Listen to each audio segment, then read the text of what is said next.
پاکستانی نوجوان کی ہونی داستان جو دشمن کے سروں پر موت کا سایہ بن کر منڈلانے لگا، ایک ایسا شخص جس کی سوچ سے دنیا لرز اٹھی، جو دنیا کی نظر میں مر چکا تھا، ایک محب وطن کی داستان جو انوکھی صلاحیتوں کا حامل تھا، وطن دشمنوں کا صفایا کرنے والی ایک قاتل مشین، ایک ایسے نوجوان کی داستان جس کا جادو سر چڑھ کر بولتا تھا، جو مارشل آرٹ کی دنیا کا بے تاج بادشاہ تھا، ایجنٹ شہزاد۔ بہرام کی سمجھ میں کچھ نہ آیا، اسے تو پتہ بھی نہیں چلا کہ شہزاد کے دوسرے ہاتھ نے کیا حرکت کی ہے اور یہ حرکت کب ہوئی۔ وہ آنکھیں پھاڑ پھاڑ کر رقاصہ کو دیکھ رہا تھا، جس نے غصے کا اظہار کرنے کے بعد جھک کر زمین سے 70 پوش اٹھائی اور پھر تیزی سے اسٹیج کی طرف دوڑ لگا دی۔ رقص گاہ میں آوازوں، کہکہوں، سیٹیوں اور تبصروں کا شور بلند ہوا اور اتنا شور ہوا کہ بہرام کے لیے وہاں مزید رکنا محال ہو گیا۔ وہ تیزی سے اٹھا اور دروازے کی طرف بڑھ گیا۔ شہزاد وہیں بیٹھا مسکراتا رہا۔ آپ نے بل کی رقم نہیں دی جناب؟ ویٹر نے یاد دہانی کرائی تو وہ چونک کر اس کی طرف متوجہ ہوا۔ پھر اس نے دائیں آستین سے کرنسی نوٹ کھینچ کر ویٹر کے حوالے کر دیا۔ ویٹر آنکھیں پھاڑتا رہ گیا، لیکن بڑھنے سے پہلے پلیز چینل کو سبسکرائب اور بیل آئیکن کا بٹن ضرور پریس کریں تاکہ آپ کو آئندہ آنے والی ویڈیو بر وقت مل سکے۔ شہزاد اس وقت تک فضا میں تیرنے جیسی چال سے دروازے تک پہنچ کر باہر جا چکا تھا۔ ساحل پر اس وقت ملجگی سی چاندنی پھیلی ہوئی تھی اور ہوا کے حنک جھونکوں میں ریت کی آمیزش کا احساس ہوتا تھا۔ شہزاد نے اس شخص کی طرف دیکھا جو ریت کے ایک ٹیلے کی اور سے نکلا تھا۔ اس کے ہاتھ میں دور ہی سے ایک بریف کیس نظر آ رہا تھا۔ شہزاد سمجھ گیا کہ یہ بریف کیس ہی در حقیقت وہ پیکٹ ہے جسے حاصل کرنے کے لیے وہ اس وقت سیاحت پر ٹہل رہا تھا۔ وہ تیزی سے آگے بڑھا۔ دونوں آمنے سامنے آئے تو شہزاد نے اس شخص سے مخاطب ہوتے ہوئے کہا، میں مزید فوٹوگرافی کرنا چاہتا ہوں۔ جواباً اس شخص نے پیکٹ اس کی طرف بڑھا دیا، لیکن ابھی شہزاد اسے ہاتھ میں لے ہی نہیں پایا تھا کہ ریت کے ٹیلے کی اوٹ سے ایک اور شخص نکل کر ان کے قریب آ گیا۔ یہی شخص ہے؟ نواد نے سوال کیا۔ ہاں، کوڈ ورڈز تو ٹھیک ہیں، پہلے شخص نے پیکٹ کو دوبارہ اپنی بغل کے نیچے دباتے ہوئے جواب دیا۔ شہزاد اس صورتحال کے لیے ذہنی طور پر تیار تھا، اس لیے وہ فوراً ہی عملی اقدام کے لیے بھی تیار ہو گیا۔ میرا خیال ہے یہ پیکٹ تمہاری بغل کی بجائے میرے ہاتھ میں ہونا چاہیے، اس نے دھیمی آواز میں کہا۔ یقیناً، پیکٹ والے شخص نے مسکرا کر کہا، لیکن مسئلہ ہے کہ ہمیں اس پیکٹ میں موجود اشیاء کے بارے میں کچھ پتہ ہی نہیں، کیونکہ ہمیں سختی سے ہدایت کی گئی تھی کہ اسے ہرگز نہ کھولا جائے۔ پھر تم کیا کہنا چاہتے ہو؟ شہزاد نے اطمینان سے دریافت کی بجائے دو آدمیوں کی موجودگی کا سیدھا سا مطلب تھا کہ وہ اصل آدمی سے ملاقات نہیں کر رہا، گویا ان لوگوں نے اصل آدمی کو موت کی گھاٹ اتار کر نہ صرف اس سے پیکٹ چھین لیا بلکہ اس سے کوڈ ورڈز بھی معلوم کر لیے تھے۔ تم اس پیکٹ کو ہمارے سامنے کھولو گے؟ دوسرے شخص نے قدرے تحکمانہ لہجے میں کہا۔ یہ نہیں ہو سکتا، شہزاد نے مسکرا کر کہا اور آسمان کی طرف دیکھتے ہوئے بڑبڑایا۔ آسمان کتنا حسین اور پرکشش نظر آ رہا ہے، دل چاہتا ہے یہ منظر کیمرے میں محفوظ کر لوں۔ اگر تم نے ہماری بات نہ مانی تو تمہاری زندگی کی ضمانت نہیں دی جا سکتی، اس شخص نے کہا۔ زندگی ایک ایسا سیراب ہے جس کی ضمانت کوئی بھی نہیں دے سکتا۔ شہزاد نے صورتحال سمجھتے ہوئے کنکھیوں سے ادھر ادھر دیکھا۔ ذرا پیچھے دیکھو۔ شہزاد کو پلٹ کر دیکھنے کی ضرورت نہیں تھی کیونکہ وہ اس کے دو ایسے آدمیوں کو پہلے ہی دیکھ چکا تھا جن میں سے ایک سیاہ اور دوسرے کی رنگت سفید تھی۔ سنو، شہزاد نے اطمینان سے کہا، ہمیں آپس میں دوسرے کی زندگی سے نہیں کھیلنا چاہیے۔ تم ایک پیغام رساں ہو، میں بھی ایک پیغام رساں ہی ہوں۔ مجھے یہ پیکٹ اسی طرح بندھا ہے اور میں نے یہ پیکٹ کسی کے پاس بندھا ہوا ہی واپس پہنچانا ہے۔ جس شخص نے پیکٹ اس کے حوالے کیا تھا وہ بے یقینی سے ہنس پڑا۔ میں پیغام رساں نہیں ہوں، اس نے اگل دیا۔ اوہ، شہزاد نے مصنوعی حیرت ظاہر کی۔ پھر وہ کہاں گیا؟ وہ ٹھکانے لگ چکا ہے، اس شخص نے جواب دیا۔ مجھے یہ بھی معلوم ہے کہ تم کوئی معمولی سا پیغام رساں نہیں بلکہ کوئی اہم آدمی ہو، چنانچہ باتیں نہ بناؤ اور پیکٹ کھول کر دکھاؤ۔ شہزاد نے اتنی دیر اسے محض اس لیے باتوں میں لگایا تھا کہ اعتراف کا اچھی طرح جائزہ لے سکے۔ اب تک وہ ان کے پانچویں ساتھی کو بھی دیکھ چکا تھا، وہ ریوالور لیے کھڑا تھا۔ کہیں یہ پیکٹ نکلی تو نہیں؟ شہزاد نے ہنس کر کہا۔ پیغام رساں نکلی ہو تو مال بھی نکلی ہی ہونا چاہیے۔ نہیں، یہ وہی پیکٹ ہے۔ شہزاد نے پیکٹ کا بالائی کاغذ پھاڑ دیا۔ نیچے ایک رسی بندھی ہوئی تھی، رسی کی گرہ دیکھ کر اس نے ایک طویل سانس لیا۔ بلا شبہ یہ اصلی ہی پیکٹ تھا۔ رسی کی گرہ مضبوط انداز کی تھی جسے صرف اس کا ٹیچر اوشان ہی باندھ سکتا تھا، اور یہ گرہ لگانی شہزاد نے ابھی حال ہی میں اوشان سے سیکھی تھی۔ پیکٹ کھولو پہلگام، وہ شخص گرایا۔ تمہیں میرا نام کیسے معلوم ہوا؟ شہزاد چونک پڑا۔ پیکٹ کھولو، اس شخص کے صبر کا پیمانہ لبریز ہوتا جا رہا تھا. تم شاید مجھے ہلاک کیے بغیر نہیں مانو گے. ہاں، لیکن قتل ہونے کے طریقہ کار کا انتخاب تم ہی کو کرنا ہے. فوری موت پسند کرو گے یا سسک سسک کر مرنا اچھا لگتا ہے؟ ہم نے تمہارے آدمی کو تو سسکا سسکا کر مارا تھا. ظاہر ہے ورنہ وہ تمہیں کوڈ ورڈز ہرگز نہ بتاتا. تم شاید آسانی سے ماننے والوں میں سے نہیں ہو. میں تمہیں دکھاتا ہوں کہ تمہارے آدمی کو ہم نے کس اذیت سے دوچار کر کے اپنی بات ماننے پر مجبور کر دیا تھا. اس نے شہزاد کے حکم میں کھڑے آدمی کو اشارہ کیا. شہزاد خاموش اور بے حرکت کھڑا رہا. اچانک حکم سے 4 ہاتھوں نے اس کے سر کو جکڑ لیا. گرفت ہاتھی سخت تھی. عام آدمی یقیناً چیخ پڑتا. شہزاد کو پیکٹ دینے والا شخص سمجھا تھا کہ شہزاد بلبلا اٹھے گا، لیکن اسے یہ دیکھ کر حیرت ہوئی کہ شہزاد کے چہرے پر صرف برہمی کے آثار پیدا ہوئے تھے. اچانک شہزاد حرکت میں آ گیا. اس کی ایک کوہنی دائیں طرف چلی اور دوسری بائیں جانب چلی. دایاں پاؤں عقب میں حرکت میں آیا اور سیاہ فام کے گھٹنے پر چوٹ پڑی. پھر شہزاد کی دوسری ٹانگ بل کھا گئی اور وہ منہ کے بل زمین پر آ گیا. گرتے گرتے اسے فائر کی آواز سنی اور پھر ایک چیخ سنائی دی. دوسرا فائر اور دوسری چیخ. گرنے کے بعد فوراً ہی شہزاد کا دایاں ہاتھ حرکت میں آ گیا. انگشت شہادت چلی اور سفید فام کی رانوں کے درمیان کسی خنجر کی طرح اتر گئی. وہ اچھل پڑا. اسی لمحے تیسرا فائر ہوا. گولی اس کے سینے میں لگی اور وہ گر گیا. شہزاد کسی پھرتیلے سانپ کی طرح رینگ کر ہٹ گیا، ورنہ وہ شخص اس کے اوپر ہی گرتا. شہزاد نے اب تک ریوالور بدست شخص کو نہیں چھیڑا تھا. اس نے جو اندازہ لگایا تھا کام اسی کے مطابق پورا ہوا. گولیاں چلی تھیں اور 3 آدمی ٹھکانے لگ گئے تھے. پستول والے شخص نے چوتھا فائر کرنے کے لیے انگلی دبانے کی کوشش کی تو اس پر اچانک ہی یہ انکشاف ہوا کہ اس کے عضلات نے کام کرنا چھوڑ دیا ہے. اس کی ریڑھ کی ہڈی میں اچانک ہی کوئی گڑبڑ ہو گئی. وہ یہ بھی نہ سمجھ سکا کہ شہزاد اس کی پشت پر کب اور کیسے پہنچ گیا تھا. اب صرف وہی شخص باقی رہ گیا جس نے پیکٹ شہزاد کے حوالے کیا تھا. وہ اس قدر خوفزدہ ہو گیا کہ اس کی پتلون کا سامنے والا حصہ گیلا نظر آنے لگ گیا. تمہیں میرا نام کیسے معلوم ہوا؟ شہزاد نے پوچھا. مجھے کچھ معلوم نہیں، وہ ہکلایا. کیا فلگرافٹ کے کسی شخص نے؟ میں نے یہ نام پہلے کبھی نہیں سنا. اس نے اپنے منتشر اعصاب پر کسی حد تک قابو پا لیا تھا اور 2 قدم پیچھے ہٹ کر کھڑا ہو گیا. اپنے پیچھے دیکھو. وہ اچانک چیخ پڑا. شہزاد ہنس پڑا. بہت پرانا حربہ ہے. وہ آہستہ آہستہ آگے بڑھا. اس شخص نے بڑی پھرتی سے ریوالور نکالا، لیکن اسے استعمال کرنے کی حسرت ہی رہی، کیونکہ جس ہاتھ میں اس نے ریوالور تھام رکھا تھا وہ کلائی سے کسی ٹوٹی ہوئی شاخ کی طرح لٹک رہا تھا. پھر اس کی بے جان انگلیوں سے ریوالور گر گیا. ایک دہشت ناک چیخ اس کے حلق سے نکل گئی. وہ گرا اور بے ہوش ہو گیا. شہزاد نے ویران ساحل پر ادھر ادھر نظر دوڑائی. دور دور تک کوئی دکھائی نہیں دے رہا تھا. اس نے تمام لاشوں کو گھسیٹ کر اس بے ہوش آدمی کے قریب جمع کیا اور ان کی تلاشی لینے لگا. ان کی جیبوں سے بٹوے نکالنے کے بعد وہ مسکرانے لگا. اس نے منظر کچھ اس انداز میں ترتیب دیا تھا کہ دیکھنے والے کو ڈکیتی کی کوئی واردات معلوم ہو سکتی تھی. جس شخص نے اسے پیکٹ دیا اس کی جیب سے بٹوا نکلا تو اگلے ہی لمحے وہ قدرے ہوش میں آ گیا. تم نے میری بات کا جواب نہیں دیا تھا. تمہیں اب بھی زندگی کی بھیک مل سکتی ہے، لیکن شہزاد نے جملہ ادھورا ہی چھوڑ دیا. شہزاد نے جھک کر اس کی دوسری کلائی تھام لی اور ہلکا سا محسوس انداز میں دباؤ ڈالا. ہڈی ٹوٹ گئی اور وہ شخص دوبارہ بے ہوش ہو گیا. جب وہ ایک بار پھر ہوش میں آیا تو اس کا چہرہ کسی لاش کے چہرے کی طرح سفید پڑ چکا تھا. اس کے سر کے گرد 2 آہنی پلیٹیں کسی ہوئی تھی اور ایک تار شہزاد کے ہاتھ میں تھا جسے وہ آہستہ آہستہ بل دے رہا تھا. جیسے جیسے تار بل کھا رہا تھا اس شخص کے سر پر آہنی پلیٹوں کا دباؤ بڑھتا جا رہا تھا. بولو تمہیں میرا نام کیسے معلوم ہوا؟ شہزاد گرایا. اس شخص نے دونوں ہاتھوں سے سر تھام لیا. دباؤ کچھ اور بڑھ گیا. وہ کراہتا اور چیختا رہا لیکن کچھ بولا نہیں. تنگ آ کر شہزاد نے آخری بار اس تار کو بل دیا. سر کی گرد آہنی پلیٹوں کی جکڑ بندی اتنی سخت ہو گئی کہ مزید دباؤ پڑتے ہی اس کی کھوپڑی چٹک گئی اور اس چٹکتی ہوئی کھوپڑی کی دراڑوں سے خون بہہ نکلا. شہزاد نے زمین پر گرا ہوا پیکٹ اٹھا لیا اور ایک طرف چل دیا. ساحل پر 5 لاشیں پڑی تھیں اور ان کی جیبوں سے بٹوے غائب تھے. اس نے پہلی تصویر دیکھی تو کھلکھلا کر ہنس پڑا. ڈاکٹر ویدرام عظیم سائنسدان ایک بے لباس لڑکی کے ساتھ ایسی حالت میں تھے کہ لڑکی ایک کھلونا زرافے پر سوار تھی اور زرافہ ڈاکٹر کی پشت پر تھا.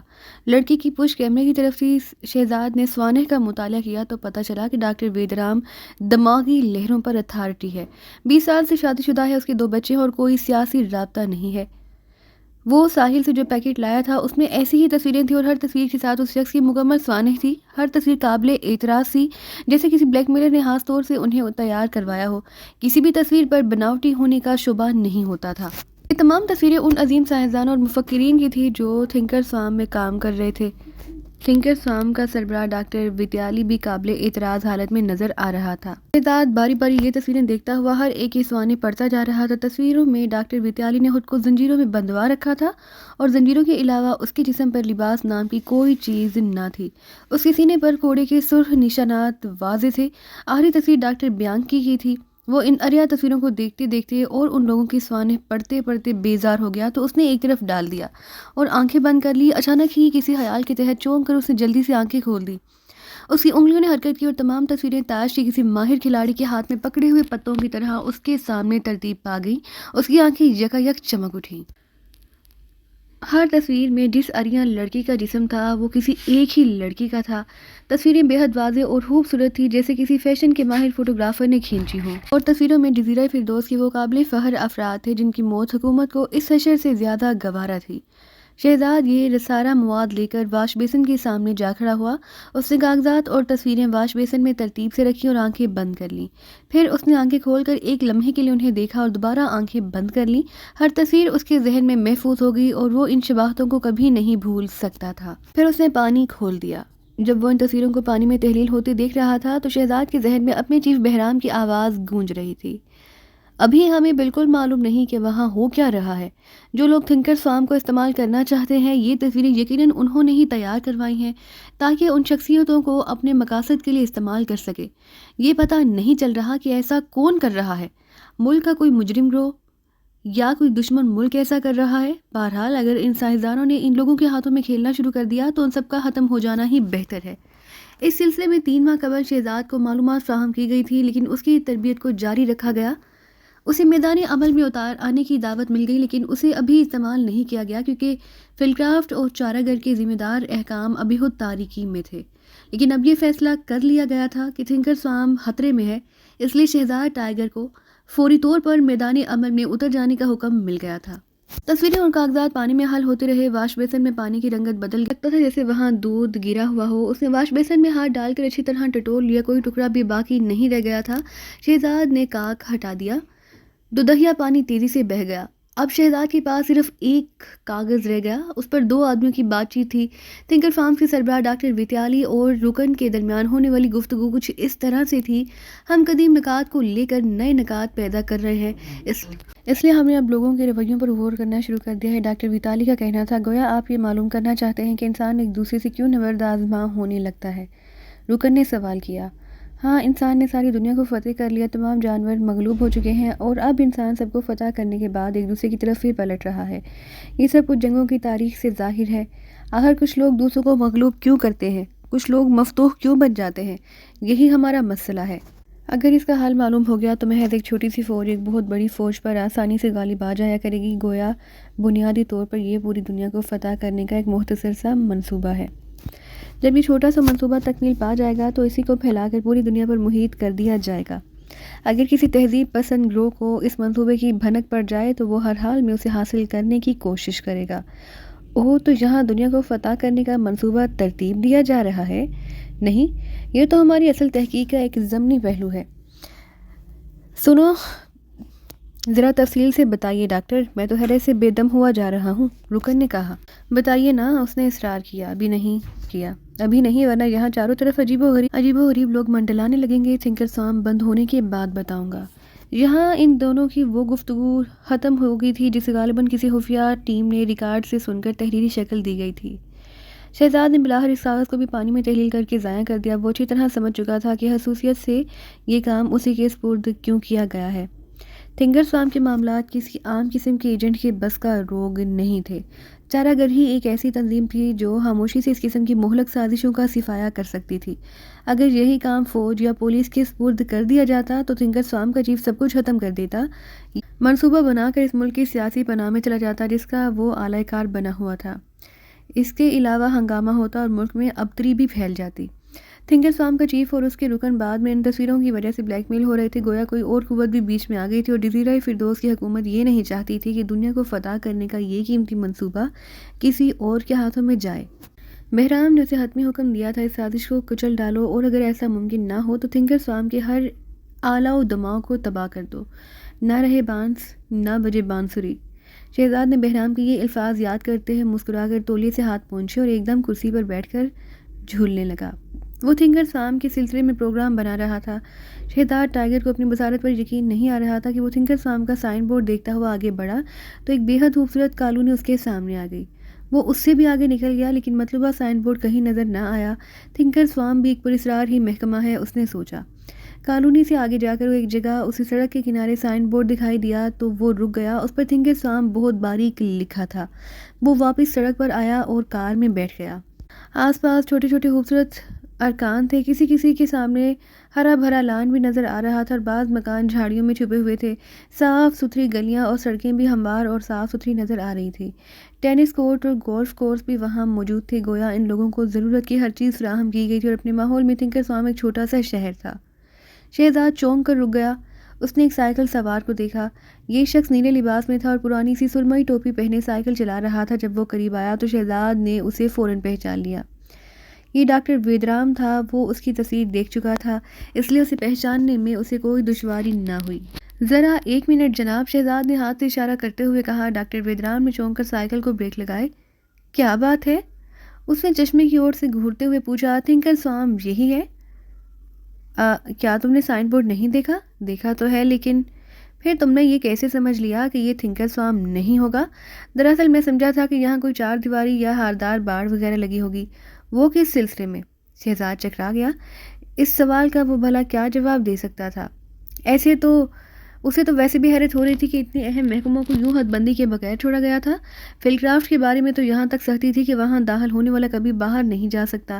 پھر اتنے خفیہ منصوبے کی حفاظت کے لیے آخر کوئی انتظام کیوں نہ کیا گیا؟ سائن بورڈ سے کسی عمارت یا مخصوص سمت میں رہنمائی نہیں ہوتی۔ کیا یہ کھلا علاقہ ہی تھنکر سوام ہے؟ شہزاد نے خود کو سنبھالتے ہوئے پوچھا۔ پہلے تم میری بات کا جواب دو، حد بندی کیوں ہوتی؟ تاکہ لوگ اندر نہ آ سکیں۔ اور لوگوں کو کیوں نہ اندر آنے دیا جائے؟ معلوم نہیں، شہزاد نے اس کی بحث سے اکتا کر کہا۔ ہر انسان حد بندیاں کیوں کرتا ہے؟ کیا لوگوں کو باہر لکھنے کے لیے یا پھر ان لوگوں کی شناخت کے لیے جنہیں باہر رکھنا چاہیے؟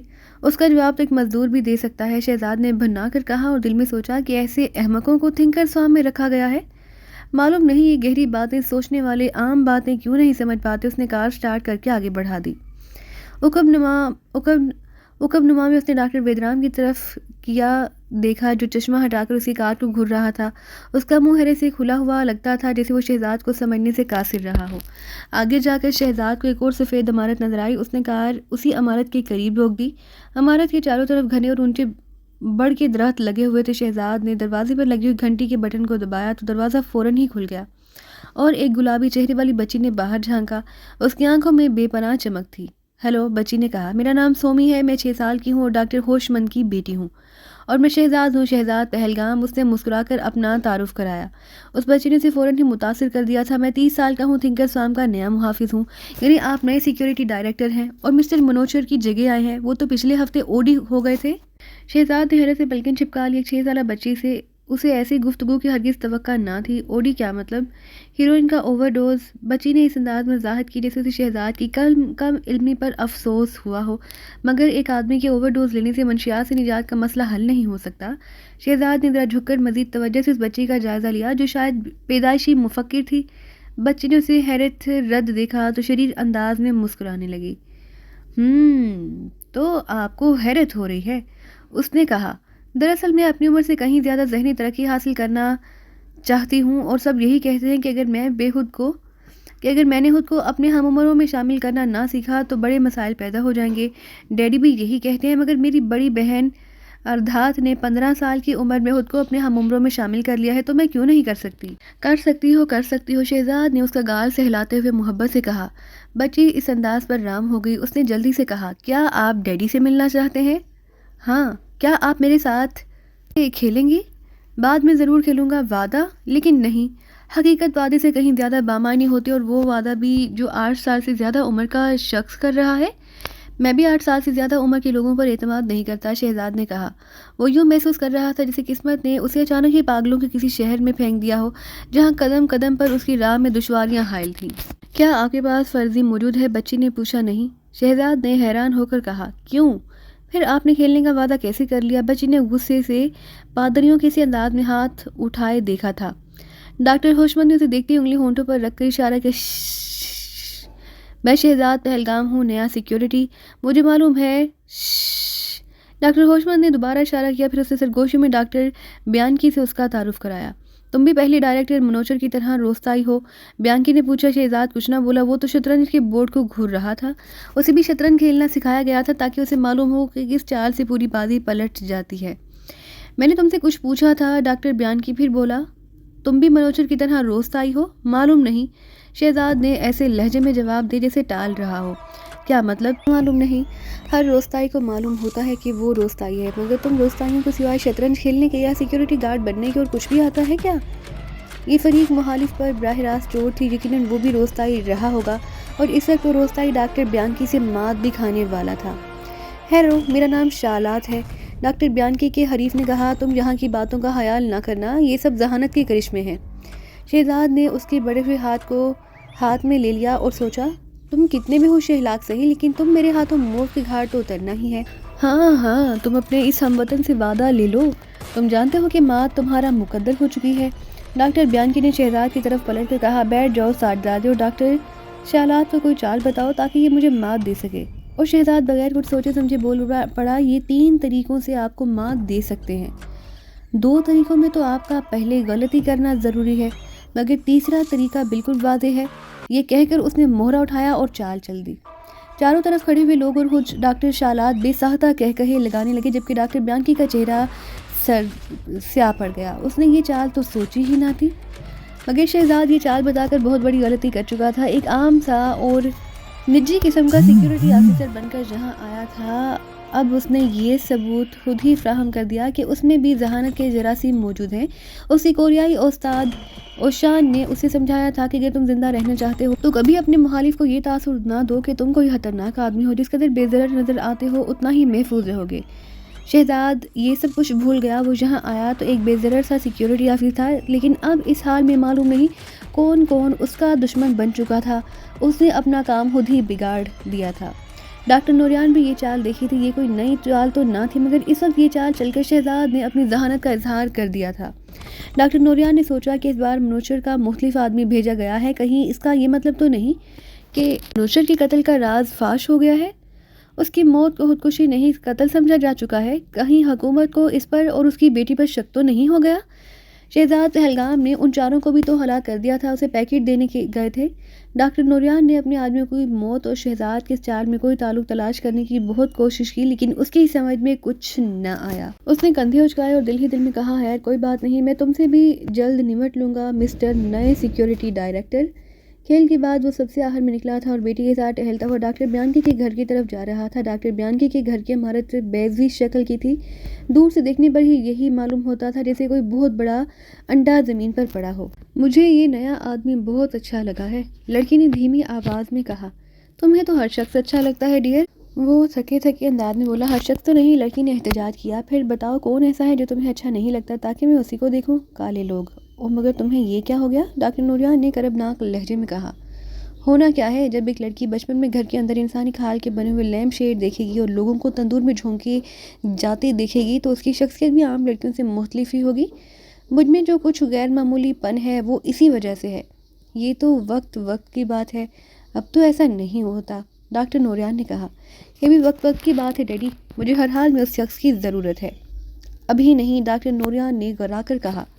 آپ ہر بار یہی کہہ دیتے ہیں، لیکن میں نام بدلتے اور گھر سے بھاگتے تھک گئی ہوں۔ میں نے آپ کے ساتھ ساتھ کن ملکوں کی ہاک چھانی ہے، اپنے وطن لاز لینڈ کا تو تصور بھی نہیں کر سکتی۔ آخر کیوں؟ میرا جی چاہتا ہے کہ ساری دنیا کو بتا دوں کہ ہم کون ہیں۔ آخر ہم اپنے لاماضی ہونے پر فخر ہونا چاہیے۔ ہم انسانوں کی سب سے برتر نسل سے تعلق رکھتے ہیں۔ پچھلی جنگ میں ہم نے کتنی دہشت پھیلائی تھی، لوگ ابھی تک ہم سے ڈرتے ہیں۔ چپ رہو، ڈاکٹر نوریان نے اسے ڈانٹ دیا۔ میں تو بولوں گی لاماضی۔ خاموش، ڈاکٹر نوریان کے لہجے میں ہونہاری جھلک آئی۔ تو پھر شہزاد کو میرے حوالے کر دیجیے۔ اوکے، اس قدر بےتاب ہونے کی ضرورت نہیں، نوریان نے بلاخر ہتھیار ڈالتے ہوئے کہا۔ کب؟ لڑکی شاید اسے حتمی وعدہ کروانا چاہتی تھی، جلد، بہت جلد، نوریان بڑبڑایا۔ مگر آپ تصویریں بھی اتاریں گے؟ سچ ڈیڈی؟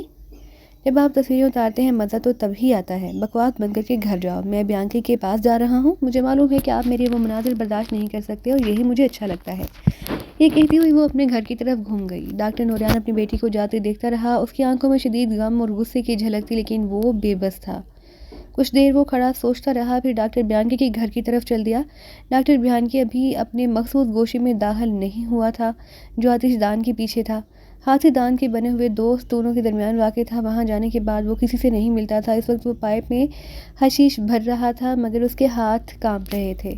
اس حرام زادی نے مجھے ہلا کر رکھ دیا ہے، نوریان پر نگاہ پڑتے ہی بیانکی نے کہا۔ آپ نے بلا وجہ اسے کھیل میں گھسیٹ لیا، ورنہ آپ صاف جیت رہے تھے، نوریان نے مسکرا کر کہا۔ مجھے کیا معلوم تھا، ویسے تم تو جانتے ہو کہ میں شالات سے اچھا کھلاڑی ہوں، بیانکی خود نمائی کے اظہار میں مسکرا کر بولا۔ یقیناً، مگر آج کی گڑبڑ تو آپ نے خود ہی پیدا کی۔